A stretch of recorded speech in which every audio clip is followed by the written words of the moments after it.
नमस्कार दोस्तों, स्वागत है आपका एसके पार्ट एग्जाम स्टडी में। आज हम पढ़ेंगे अक्षांश रेखाएं व देशांतर रेखाएं।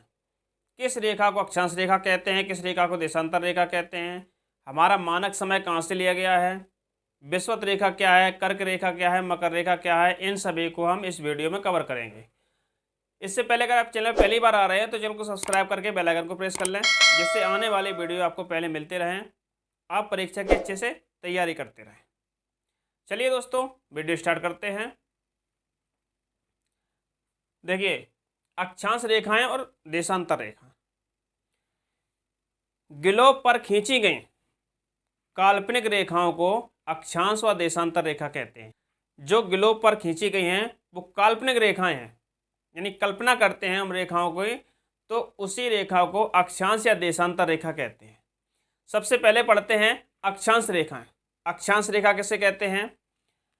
ग्लोब पर खींची गई समानांतर, कैसी? समानांतर, जिसके अंतर समान हो, समानांतर रेखा को या पड़ी रेखा को अक्षांश रेखा कहते हैं।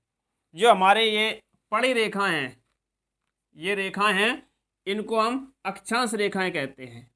जो पूर्व से पश्चिम की ओर मिलाने वाली रेखाओं को अक्षांश रेखा कहते हैं। समझ में आई? Point clear? गिलोब पर खींची गई पड़ी रेखाएं या पूर्व से पश्चिम दिशा को मिलाने वाली रेखाएं को हम अक्षांश रेखा कहते हैं। अक्षांश रेखाओं की संख्या कितनी होती है? देखिए, सबसे बीच में ये होती है भूमध्य रेखा। क्या होती है? भूमध्य रेखा। ये पृथ्वी को दो बराबर भागों में बांटती है। कितने भागों में बांटती है? दो बराबर भागों में। भूमध्य रेखा से ऊपर का भाग ये उत्तरी गोलार्ध कहलाता है। क्या कहलाता है? उत्तरी गोलार्ध।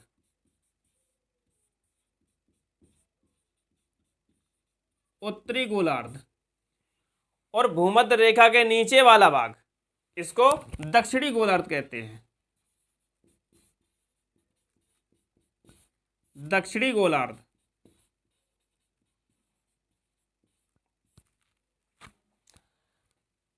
भूमध्य रेखा पृथ्वी को दो बराबर भागों में बांटती है। भूमध्य रेखा के ऊपर 90 डिग्री तक 90 अक्षांश रेखाएं होती हैं। कितनी? 90। और भूमध्य रेखा के नीचे दक्षिणी ध्रुव 90 डिग्री तक 90 अक्षांश रेखाएं होती हैं। कुल मिला के 90 90 180, एक भूमध्य रेखा 181। अक्षांश रेखाओं की संख्या अगर पूछी जाती कितनी होती है तो 181। भूमध्य रेखा को 0 डिग्री रेखा कहते हैं। 0 डिग्री रेखा कहते हैं। भूमध्य रेखा को 0 डिग्री रेखा कहते हैं। भूमध्य रेखा से ऊपर उत्तरी गोलार्ध, नीचे दक्षिणी गोलार्ध। अगर पूछा जाता है कि भारत किस गोलार्ध में स्थित है, तो आपका आंसर होना चाहिए भारत, हाँ, उत्तरी गोलार्ध में स्थित है। बिल्कुल राइट आंसर, भारत उत्तरी गोलार्ध में स्थित है। अब देखिए, भूमध्य रेखा से ऊपर, भूमध्य रेखा से ऊपर 23/1/2 नॉर्थ एन, इस रेखा को कर्क रेखा कहते हैं। क्या कहते हैं? कर्क रेखा।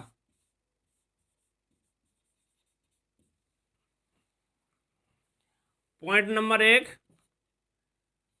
23/1/2 डिग्री एन रेखा को कर्क रेखा कहते हैं।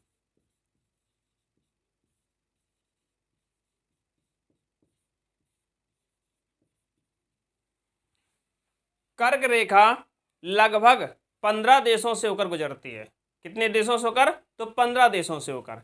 अब भारत में कर्क रेखा कितने राज्यों से होकर गुजरती है? तो 8 राज्यों से। अगर भारत की बात करते हैं, भारत में कर्क रेखा 8 राज्यों से होकर गुजरती है। 8 राज्यों से गुजरती है। अगर कर्क रेखा की बात कर रहे हैं तो भारत में कर्क रेखा 8 राज्यों से होकर गुजरती है। इसका एक शॉर्ट फॉर्मूला है कि कौन कौन से राज्य से गुजरती है, तो पंडित झागू राम के 36 मित्र। आपको यहां पर लिख देते हैं पंडित झागूराम के 36 मित्र।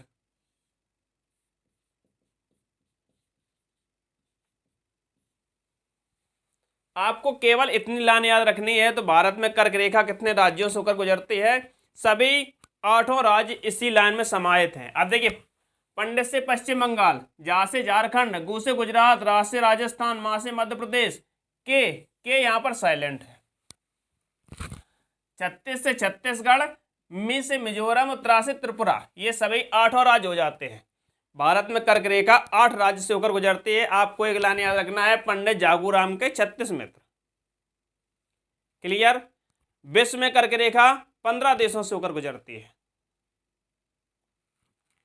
नेक्स्ट पॉइंट, भूमध्य रेखा के नीचे ते सही 1/2 साउथ, एस का मतलब होता है साउथ और एन का मतलब होता है नॉर्थ। साउथ रेखा को मकर रेखा कहते हैं।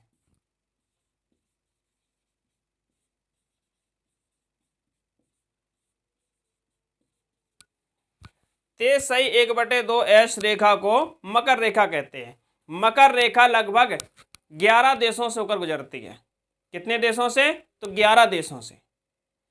मकर रेखा 11 देशों से होकर गुजरती है। भूमध्य रेखा से नीचे ते सही 1/2 एस रेखा को मकर रेखा कहा जाता है। अब 0 डिग्री रेखा को विषुवत रेखा या भूमध्य रेखा, इसके दो नाम हैं, विषुवत रेखा या भूमध्य रेखा। विषुवत रेखा या भूमध्य रेखा।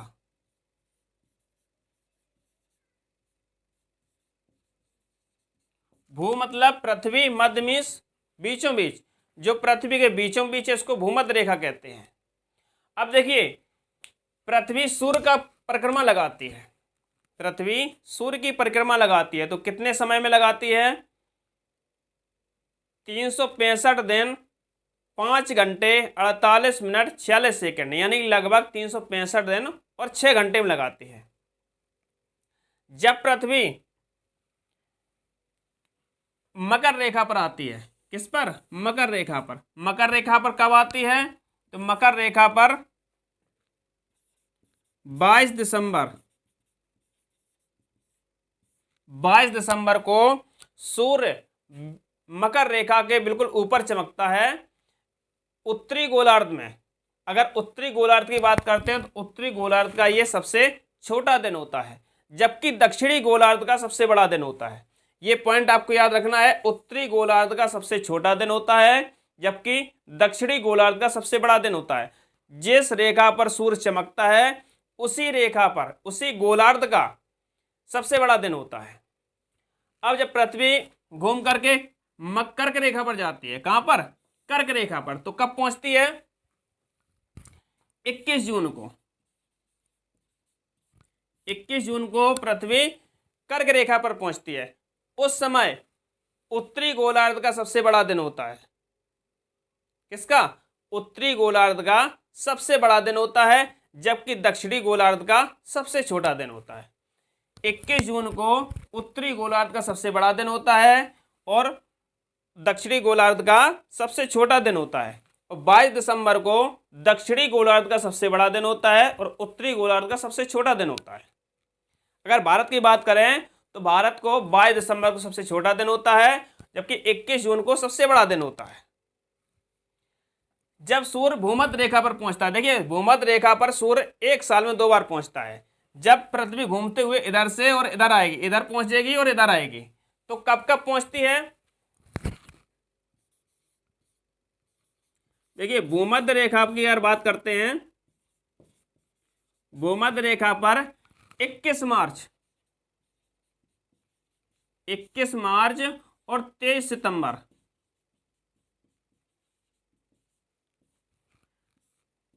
21 मार्च और 23 सितंबर को पृथ्वी भूमध्य रेखा पर होती है। इस दिन संपूर्ण पृथ्वी पर पूरे विश्व में दिन और रात बराबर होते हैं। भूमध्य रेखा पर दिन और रात बराबर होते हैं। जब पृथ्वी भूमध्य रेखा पर पहुंचती है तो कब पहुंचती है? 21 मार्च और 30 सितंबर। अगर पूछा जाता है कि साल में संपूर्ण पृथ्वी पर किस तिथि को दिन और रात बराबर होते हैं, तो 21 मार्च और 30 सितंबर आपको याद रखना है। सबसे बड़ा दिन कब होता है? तो उत्तरी गोलार्ध में 21 जून को और दक्षिणी गोलार्ध में 22 दिसंबर को। सबसे छोटा दिन कब होता है? उत्तरी गोलार्ध की बात करते हैं तो 22 दिसंबर को, और दक्षिणी गोलार्ध की बात करते हैं तो 21 जून को।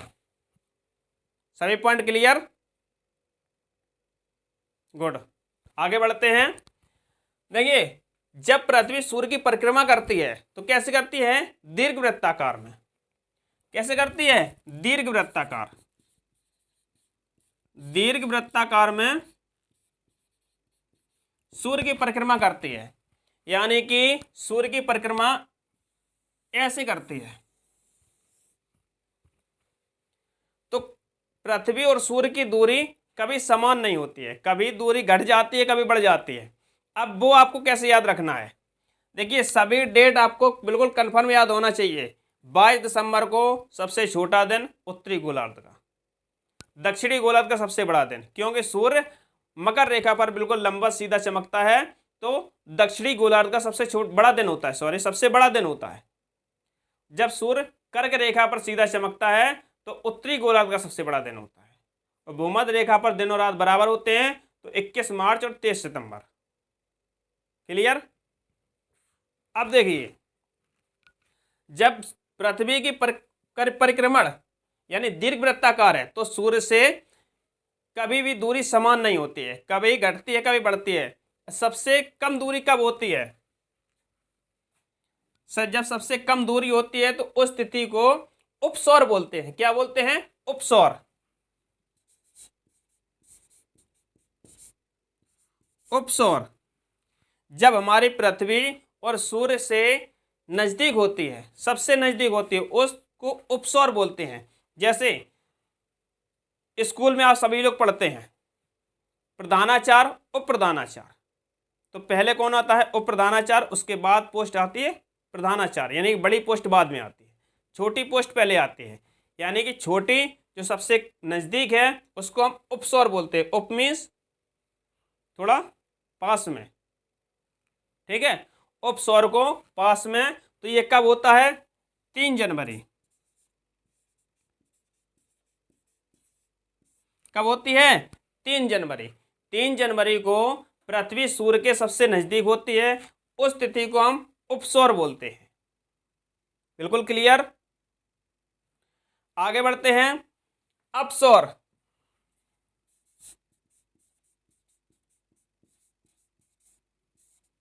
अपसौर आपको देखो ट्रिक से याद करना है, ये डेटें बिल्कुल आपको ट्रिक से याद करना है।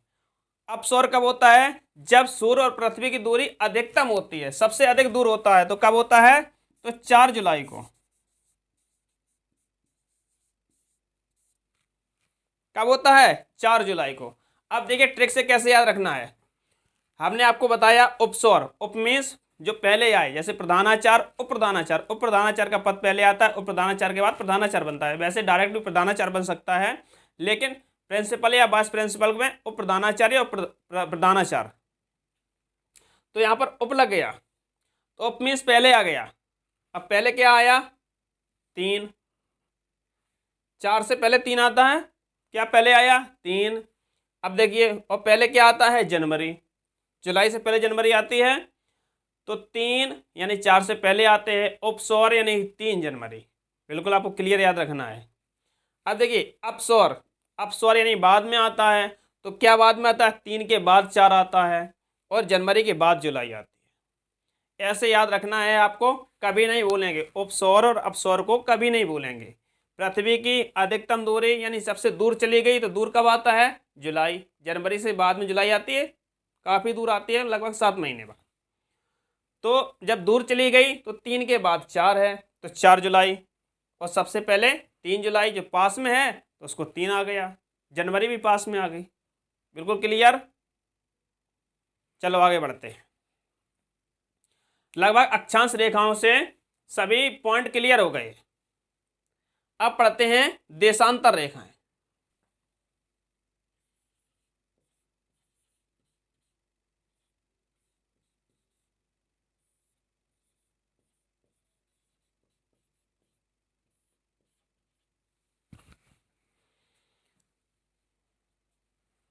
देशांतर रेखाएं, देशांतर रेखा किसे कहते हैं? जो हमारे ग्लोब पर उत्तरी ध्रुव से दक्षिणी ध्रुव को मिलाने वाली रेखाएं, उत्तरी ध्रुव से दक्षिणी ध्रुव को मिलाने वाली रेखाएं को देशांतर रेखा कहते हैं। अब याद कैसे रखना है? देशांतर यानी कि देशों में अंतर, सभी देशों में अंतर समान नहीं होता है।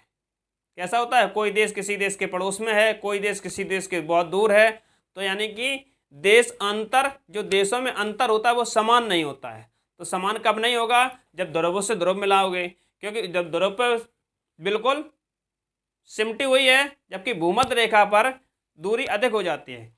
देशांतर रेखाओं की दूरी भूमध्य रेखा पर सर्वाधिक होती है, जबकि ध्रुवों पर ना के समान होती है। अब देखिए, भूमध्य रेखा पर देशांतर रेखा की दूरी कितनी होती है? तो 111 किलोमीटर, 111.32 किलोमीटर, 111.32 किलोमीटर। जो हमारी उत्तरी ध्रुव से दक्षिणी ध्रुव को मिलाने वाली रेखाओं को देशांतर रेखा कहते हैं। यानी कि देशों में अंतर समान नहीं होता है। अब देखिए, यहाँ पर ये बिल्कुल पास में है और यहाँ जैसी दूरी पर आए तो ये रेखाओं में दूरी बढ़ती चली गई, बढ़ती चली गई। तो देशांतर रेखाओं की सबसे अधिक दूरी कहाँ पर होती है? भूमध्य रेखा पर, विषुवत रेखा पर, इस रेखा पर सबसे अधिक दूरी होती है। उसके बाद ग्लोब पर खींची गई उत्तर से दक्षिण की ओर मिलाने वाली रेखाओं को, उत्तर ध्रुव से दक्षिणी ध्रुव को मिलाने वाली रेखाओं को देशांतर रेखा कहते हैं। ट्रिक हमने आपको बता ही दी। देशांतर यानी देशों में अंतर समान नहीं होता है, इसलिए ये रेखाएं समान नहीं होती, समानांतर नहीं होती हैं। जबकि अक्षांश रेखाएं समानांतर होती हैं। अक्षांश रेखाओं की संख्या कितनी होती है? तो 181 होती है। क्लियर? अक्षांश रेखाओं की दूरी कितनी होती है? एक अक्षांश से दूसरे अक्षांश की दूरी कितनी होती है? तो 111 किलोमीटर, 111 किलोमीटर। जबकि देशांतर रेखाओं की दूरी सर्वाधिक विषुवत रेखा पर होती है, तो कितनी होती है? 111.32 किलोमीटर। अब देखिए, 0 डिग्री देशांतर, 0 डिग्री देशांतर रेखा ये है, ये ग्रीनविच, ब्रिटेन में ग्रीनविच वेधशाला के पास लंदन से गुजरती है। इसी रेखा से मानक समय लिया गया है। क्या लिया गया है? इसी रेखा से मानक समय लिया गया है, विश्व का मानक समय, मानक समय, मानक समय 0 डिग्री देशांतर रेखा से लिया गया। इसको प्रधान देशांतर रेखा भी कहते हैं, प्रधान देशांतर रेखा भी कहते हैं, जो ग्रीनविच वेधशाला से लंदन के पास से होकर गुजरती है। अब देखिए, हमारी पृथ्वी 24 घंटे में, लगभग 24 घंटे में से एग्जैक्ट समय है 23 घंटा 56 मिनट 4 सेकेंड, लगभग 24 घंटे में पृथ्वी अपने धुरी पर एक चक्कर लगाती है। कितने? तो 24 घंटे में। हाँ देखिए, जब एक चक्कर लगाएगी तो कितने अंश का? 360 अंश का। कितने घंटे में? तो 24 घंटे में, 24 घंटे में। ठीक है। अब देखते हैं, एक देशांतर को पृथ्वी पर घूमने में कितना समय लगता है। अगर एक देशांतर की बात करते हैं, हम निकालते हैं, यहां से काट लेते हैं, 24 एकम 24, 12 बचे 120, 24 पंचे 120। एक घंटे में हमारी पृथ्वी 15 देशांतर घूमती है। कितनी? एक घंटे में। हमने 24 घंटे होते हैं तो 360 अंश घूमती है, तो हमने 24 का भाग दे दिया 360 में, तो 15 आ गया। हमारी पृथ्वी एक घंटे में 15 अंश घूमती है। क्लियर? अब 1 मिनट की बात करते हैं, यानी एक अंश की बात करते हैं, तो एक अंश कितने घूमेगी? तो हमारे 60 मिनट, यानी एक घंटे में 60 मिनट होते हैं, तो 15 डिग्री घूमती है। इसको काट देते हैं 4 मिनट। एक देशांतर को घूमने में पृथ्वी को 4 मिनट का समय लगता है। कितना लगता है? 4 मिनट को। एक देशांतर घूमने में पृथ्वी को 4 मिनट का समय लगता है। 1 घंटे में 15 देशांतर घूमती है, जबकि 24 घंटे में 360 देशांतर, यानी कि एक अपना परिक्रमा अपनी धुरी पर पूरी कर लेती है। Clear point. अब भारत के मानक समय की बात करते हैं। तो भारत का मानक समय कहां से लिया गया है? तो 82.5 डिग्री पूर्वांतर, 82 सही 1/2 डिग्री